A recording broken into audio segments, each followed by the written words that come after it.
In this video, I will demonstrate how simple it is to use your own external SSD using this £15 hard drive enclosure from Amazon. First of all, you will need a 2.5-inch hard drive. Whether it's a hard disk drive or an SSD, both work with this enclosure. You can use others, but make sure it is a USB 3.1 so it works well with the Series X. If it's lower than that, it may not work, as it needs to have a certain amount of bandwidth to play games over. In this example, I'm using a 256GB SSD from Crucial. I'll link to this down below. You can get larger ones for a relatively cheap price, and Crucial are reliable. I used this drive for an old iMac upgrade, but I've decided temporarily to use it on my Xbox as I was rapidly running out of space and I didn't fancy paying over £220 for the Series X Seagate expansion card. The Seagate expansion card allows for extremely fast storage. It's exactly the same as the internal SSD, so you can understand the cost. So once you've got your hard drive sorted and your enclosure has arrived, you can easily slot the hard drive into the enclosure, like shown. There are no screws needed and it's very easy to do. Once this is done, connect the USB cable into the USB ports at the back of the console. Once connected, you'll be prompted to use it as an extension to your Xbox storage or just for movies, pictures and music.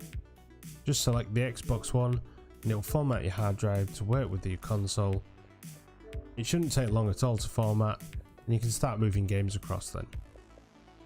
Good thing with the Xbox is that you can move Series X optimized games to the external drive temporarily and then move it back if you want to play again. In my example, I moved a couple of large Xbox One games over, and that way they can run direct from the external hard drive. The only way you could play Series X optimized games is by using the official Seagate 1TB memory card. I think I may get this one day once the prices have dropped, but for now this allows me to keep some old Xbox One games on my console and frees up some space on my internal drive. I would recommend getting the 4TB hard disk version from Amazon.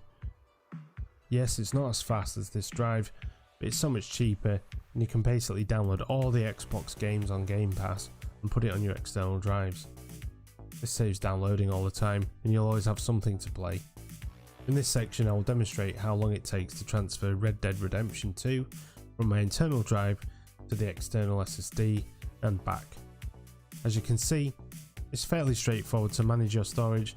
You can find it in the system settings. A bonus tip for you, you can filter your Xbox games by location in the main menu so that it can be handy to sort games. Okay, so I'm going to speed this up, but I will leave it in real time speeds for the first 30 seconds to give you an idea how fast the transfer is. But basically, you can transfer 100GB in less than 5 minutes, which is a lot easier than re-downloading the game every time you fancy playing it. Unfortunately, PS5 users have to do this as they can't even transfer PS5 games over to an external drive temporarily, which must be frustrating. In summary, this is a great affordable way to get some external storage, plus if you have the enclosure you can easily upgrade the drive at a later date. Maybe one day when the 4TB SSDs are much cheaper, an upgrade may be on the cards. As always, if you find this useful, remember to subscribe and be sure to check out one of my other videos on the Series X. I love this console and I'm glad I was lucky enough to get one. See you in the next one.